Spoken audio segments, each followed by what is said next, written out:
यो भिडियोबाट हामी बुटस्ट्र्यापको भिडियो सिरिजलाई हेर्न लागिरहेका छौँ। हामी एकदमै बेसिकबाट एडभान्ससम्म बुटस्ट्र्यापको बारेमा हेर्नेछौँ र यो भिडियो बनाउनुभन्दा अगाडि मैले एचटीएमएल र सीएसएसको भिडियो बनाइसकेको छु।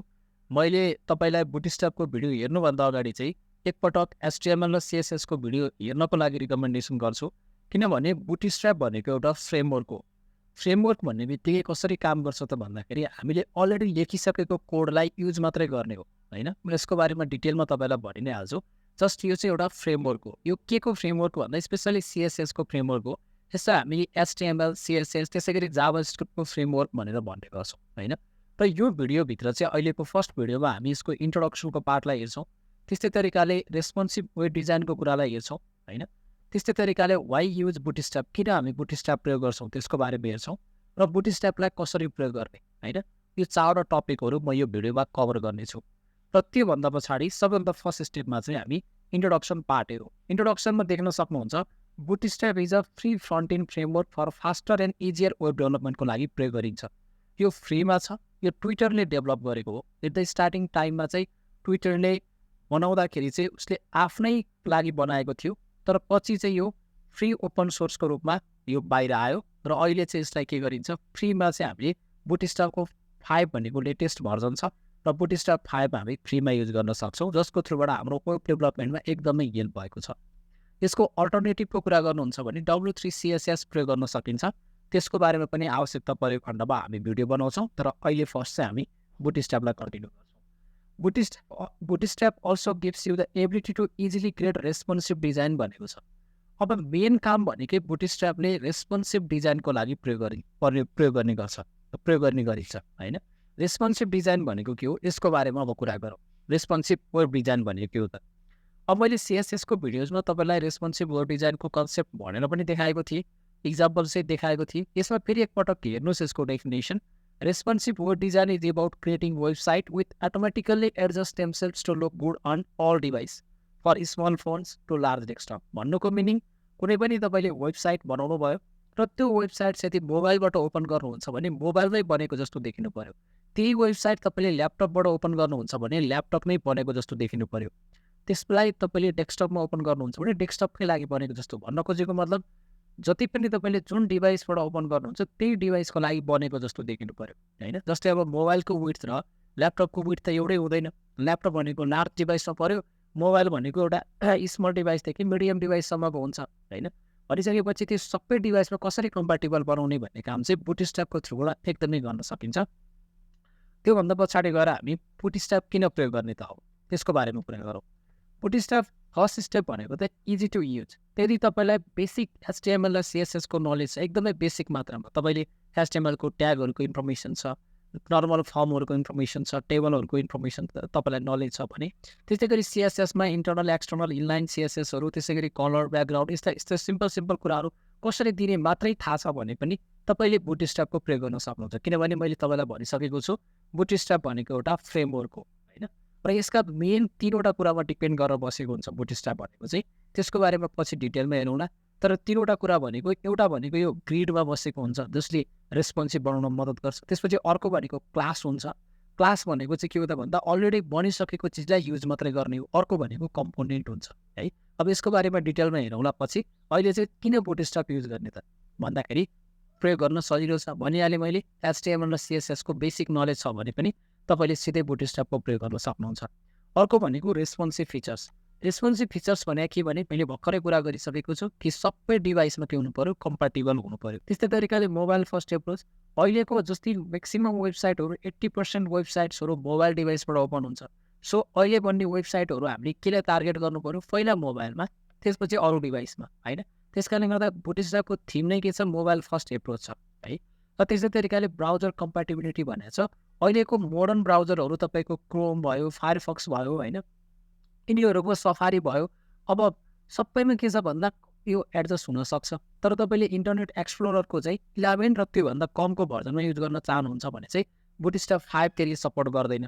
नभए अरू सबै मोडर्न ब्राउजरहरूले चाहिँ बुटस्ट्र्यापलाई सपोर्ट गर्छ, है? अब योभन्दा पछाडि कुरा गर्दाखेरि वे टु गेट बुटस्ट्र्याप 5। अब बुटस्ट्र्यापलाई प्रयोग कसरी गर्ने त, होइन? अब स्टार्ट त गर्नु पर्यो। म यही इन्ट्रोडक्सनकै भिडियोमा तपाईँलाई बुटस्ट्र्यापको प्रयोग पनि गरेर देखाउँछु। त्यसको लागि सबभन्दा पहिलो स्टेप भनेको हामीले सिडिएनलाई प्रयोग गर्न सक्छौँ। यो सिडिएनको फुल फर्म हुन्छ कन्टेन्ट डेलिभरी नेटवर्क। अब यो सिडिएनले कसरी काम गर्छ भन्दाखेरि हामीले चाहिँ हाम्रो कोडमा चाहिँ यो सिडिएन कन्टेन्ट डेलिभरी नेटवर्क भनेपछि बुटस्ट्र्यापको सर्भरबाट चाहिँ के गर्छ, हाम्रो सिएसएसमा हामीले अलरेडी लेखिसकेको कोड हामीले हाम्रो कोडमा लिन पाउँछौँ सर्भरको थ्रुबाट। अर्को भनेको चाहिँ एप्रोच भनेको हामीले डाउनलोड नै गर्छौँ, हामीले बुटस्ट्र्यापलाई डाउनलोड नै गर्छौँ र डाउनलोड गरिसकेपछि हाम्रै लोकल सर्भरबाट चाहिँ हाम्रो त्यो बुटस्ट्र्यापमा लेखेको कोड हामीले एचटिएमएल फाइलमा एक्सेस गर्न सक्ने भयो होइन। अथवा यो बुटस्ट्र्यापको कन्टेन्ट डेलिभरी नेटवर्कले चाहिँ बुटस्ट्र्यापमा लेखेको कोडलाई सर्भरबाट हाम्रोमा आउने भयो। यो बुटस्ट्र्याप डाउनलोड गर्यो भने हाम्रै लोकल सर्भरबाट हाम्रो एचटिएमएल डकुमेन्टमा आउने भयो। भनिसकेपछि फास्टको कुरा गर्नुहुन्छ भने यो सिडिएन प्रयोग गर्नुभयो भने फास्ट हुन्छ, तर तपाईँले डाउनलोड गरेर पनि प्रयोग गर्न चाहिँ सक्नुहुन्छ। सबभन्दा पहिला म यो डेस्कटपमा एउटा फोल्डर बनाउँछु होइन, र फोल्डर बनाइसकेपछि हामी स्टार्टिङदेखि काम गरौँ ताकि तपाईँहरूलाई पनि केही पनि कन्फ्युजन नहोस् होइन। मैले बुटस्ट्र्याप भनेर पनि लेखेँ र लेखिसकेपछि यसलाई म भिएस कोडबाट ओपन गर्छु। मैले सो मोर अप्सनमा क्लिक गरेँ, त्यसपछि ओपन विथ भिएस कोडमा मैले क्लिक गरेँ। त्यसभन्दा पछाडि यो ओपन हुँदैछ। हामी एकदमै बेसिक्स कुराहरू, सबभन्दा पहिला त बुटस्ट्र्याप कसरी प्रयोग गर्ने भन्ने कुरा बुझ्नु पऱ्यो होइन। त्यसको लागि मैले यहाँनिर गएर चाहिँ index.html भनेर मैले एउटा फाइल बनाएँ होइन। यसमा मैले केही पनि लेखेको छैन, हेर्नुहोस् केही पनि कोडमा लेखेको छैन। सबभन्दा फर्स्ट स्टेप भनेको चाहिँ हामीले बुटस्ट्र्यापलाई डाउनलोड गरौँ र डाउनलोड गरिसकेपछि युज कसरी गर्ने त्यो हेरौँ। फर्स्ट स्टेप है त। म ब्राउजरमा गएँ, त्यसपछि बुटस्ट्र्याप भनेर मैले सिम्पल सर्च गरेँ भने getbootstrap.com भन्ने यो वेबसाइट यसको अफिसियल वेबसाइट हो। मैले यहाँनिर क्लिक गरेँ। यो क्लिक गरिसकेपछि तपाईँले यो बुटस्ट्र्यापको अफिसियल वेबसाइटमा जानुभयो। अब तपाईँलाई एउटा कुरामा के इन्क्लुड गर्न चाहन्छु भने तपाईँले बुटस्ट्र्याप सिक्दै हुनुहुन्छ, तपाईँ कुनै पनि तपाईँले प्रोग्रामिङ ल्याङ्ग्वेज सिक्दै हुनुहुन्छ, जुनसुकै टेक्नोलोजी सिक्दै हुनुहुन्छ भने त्यसको डकुमेन्टेसन भनेको त्यसको सबभन्दा प्रिफर र सबभन्दा तपाईँले सिक्न सक्ने र बुझ्न सक्ने ठाउँ भयो। त्यहाँभन्दा डिटेलमा अन्त कतै पनि इन्फर्मेसन राखेको हुँदैन। सो तपाईँले बुटस्ट्र्यापसँग रिलेटेड कुरा यही डकुमेन्टेसनमा आएर हेर्नुभयो भने सबै कुरा बुझ्न सक्नुहुन्छ, तर हामीले एक्सप्लेन पनि त गर्नु पऱ्यो नि होइन। सो त्यसको लागि मैले यहाँनिर डक्समा क्लिक गरेँ। डक्समा क्लिक गरिसकेपछि गेटिङ स्टार्टेड विथ बुटस्ट्र्याप भन्ने आइरहेको छ। अब हामीले सिडिएन प्रयोग गर्नु पऱ्यो भने हामीले यतापट्टिबाट गर्न सक्छौँ। अहिलेको लागि मैले पहिलो स्टेप चाहिँ डाउनलोडमा क्लिक गरेँ। यहाँनिर डाउनलोडमा क्लिक गरिसकेपछि कम्पाइल्ड सिएसएस एन्ड जेएस भनेर भनेको छ, यसमा मैले डाउनलोडमा सिम्पल क्लिक गरिदिन्छु है। यो डाउनलोडिङ स्टार्ट भइसकेको छ, धेरै ठुलो फाइल छैन, यो जिप फाइल आइसकेको छ। म सोइन फोल्डरमा जान्छु र यसलाई म अनजिप गरेर युज गर्न सुरु गर्छु। यसलाई सबभन्दा पहिला म कट नै गरिदिन्छु होइन। त्यसपछि मैले बनाएको डेस्कटपमा बनाएको फोल्डरमा म लगेर राखिदिन्छु र त्यही म अनजिप गर्छु। यही बुटस्ट्र्यापभित्रै जान्छु म, त्यसपछि म यही फाइलभित्र अनजिप गर्छु है त। एक्सट्र्याक्टमा क्लिक गरेँ, त्यसपछि मैले एक्सट्र्याक्ट गरेँ।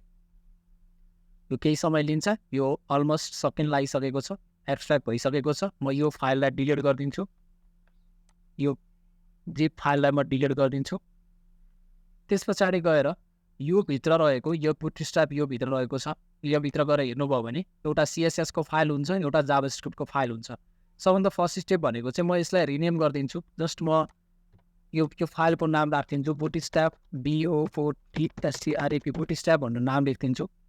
अब देख्न सक्नुहुन्छ तपाईँले बुटस्ट्र्यापभित्र डेस्कटपको बुटस्ट्र्यापभित्र चाहिँ हामीले के गर्यो, त्यो बुटस्ट्र्यापभित्र गएर चाहिँ हाम्रो सिएसएस र जिएसको कोड छ। अब मैले सिएसएसभित्र गयो भने धेरैवटा फाइलहरू हामी देखिरहेको हुन्छौँ। अब यहाँबाट हामीले युज गर्ने भनेको एउटा मात्र फाइललाई युज गर्छौँ है, bootstrap.min.css लाई युज गर्छौँ सिएसएसभित्रको फाइलमा लिङ्क गराउने हो होइन। त्यस्तै तरिकाले जिएसभित्र bootstrap.bundle.min.js भनेर युज गर्छौँ, bootstrap.bundle.min.js भनेर। अब यति दुईवटा फाइल युज गर्छौँ। अब यहाँ मैले फेरि यहाँ तपाईँको डकुमेन्टेसनभित्र गएर यसको डिटेलमा के लेखेको छ यसको सबै कुराहरू पनि हामी हेर्न सक्छौँ होइन। के फाइलहरू चाहिन्छ, के कुराहरू चाहिन्छ त्यसको डिटेलमा हामी हेरौँला। तर अब हामी के गर्छौँ त भन्दाखेरि सबभन्दा फर्स्ट स्टेप मैले यहाँनिर गएँ र गइसकेपछि यहाँ बुटस्ट्र्यापभित्र हाम्रो दुईवटा फाइलहरू बसिसकेको छ एउटै फोल्डरमा। अब मैले के गर्छु, यो सिडिएनलाई नलेखिकन मैले एउटा सिम्पल एचटिएमएलको एउटा डकुमेन्टेसन मैले जुन डिफल्ट हाम्रो बोइलर प्लेट छ यसलाई मैले युज गरेँ र म यहाँ गएर के गर्छु, हेड सेक्सनभित्र गएर लिङ्क गर्छु। लिङ्क गरिसकेपछि एचआरइएफमा बुटस्ट्र्यापभित्र हाम्रो के छ, मैले बुटस्ट्र्याप चुज गरेँ। यहाँ मैले बुटस्ट्र्याप चुज गरेँ, पहिलो स्टेप भनेको बुटस्ट्र्याप चुज गरेँ।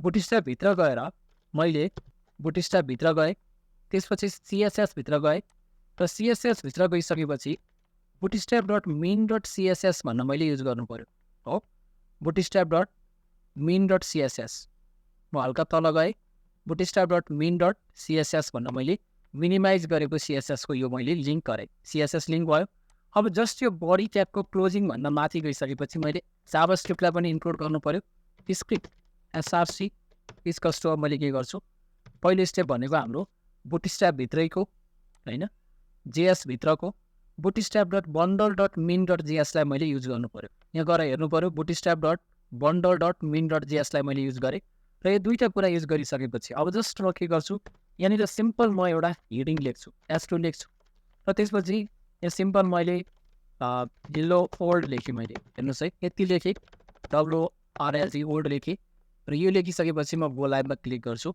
र गो लाइभमा क्लिक गरिसके पछाडि म आउटपुटमा गयो भने हेलो वर्ल्ड भन्ने यस्तो आइरहेको छ अहिले अब यो बुटस्ट्र्याप कनेक्ट भएको छ कि छैन भनेर जान्नको लागि सिम्पल मैले के गर्छु भने यसको लागि मैले यहाँनिर S2 मा गएर एउटा सिम्पल क्लास युज गरिदिन्छु BG प्राइमरी भनेर मैले पहिला त क्लास दिनु पर्यो हामीले हैन class equals to BG primary भन्ने यसरी मैले नाम दिएँ भने यो प्राइमरी कलरमा कन्भर्ट भएर गयो सिम्पली भएको छ कि छैन भनेर किनभने BG प्राइमरी भन्ने क्लास टिपको बुटस्ट्र्यापको हैन ब्लू कलर आउँछ यसरी के हुँदो रहेछ मेरो बुटस्ट्र्याप कनेक्ट भइसकेको छ यसरी चाहिँ हामीले डाउनलोडको थ्रुबाट कनेक्ट गर्न सक्छौँ सिम्पल हेर्नुहोस् न एउटा bootstrap.min.js प्रयोग गर्ने CSS को थ्रुबाट CSS भित्रको र त्यसपछि JS भित्रको हामीले के गर्ने bootstrap.bundle.min.js गर्यो भने डाउनलोड गरेर हामीले बुटस्ट्र्यापलाई प्रयोग गर्न सक्छौँ अब यस्तै तरिकाले CDN को थ्रुबाट कसरी कनेक्ट गर्ने त CDN को थ्रुबाट कनेक्ट गर्नको लागि फेरि तपाईँले डकुमेन्टेसनमै जानुहोस् हैन यहाँ इन्ट्रोडक्सन पार्टमै क्लिक गर्नुभयो भने पनि तपाईँले क्विक स्टार्ट गर्नको लागि यहाँ तपाईँले हल्का तल आउनुभयो भने एउटा JS को लिङ्क त्यसैगरी अर्को CSS को लिङ्क दिएर राखिरहेको हुन्छ हैन दुईटा लिङ्कहरू अलरेडी प्रोभाइडेड राखेको हुन्छ त्यस्तै तरिकाले मैले यो जुन दिइरहेको छ यहाँनिर CDN लिङ्क भनेर यो CSS को लिङ्क यो जुन छ त्यसलाई मैले कपी गर्छु CSS को लागि हैन त्यसपछि यो मैले माथि जुन मैले आफैले कपी गरेकोलाई हटाएर मैले के गरेँ यो लिङ्क भित्र href भित्र लगेर मैले यहाँ लगेर राखिदिन्छु CSS को लिङ्क गरेँ मैले त्यस्तै तरिकाले JS को लिङ्क जुन छ JS को लिङ्कको लागि मैले यसलाई कपी गरेँ र सिम्पल मैले स्क्रिप्ट भित्र लगेर यहाँ लगेर मैले पेस्ट गरिदिएँ यति गरेँ र यति गरिसकेपछि म फेरि ब्याक टु दि ब्राउजरमा जान्छु मेरो कोड रनिङमा छ अहिले पनि यही कलर आइरहेको छ यसको मतलब जस्तै मैले BG-लाई सक्सेस राखेँ BG सक्सेस कलर दिएँ अनि हेर्नुहोस् यो सक्सेस कलरमा यसरी चेन्ज भएर जान्छ हैन भन्नुको मतलब अहिले पनि मेरो के रहेछ CSS र जाभास्क्रिप्ट चाहिँ के छ कनेक्टेड भइरहेको छ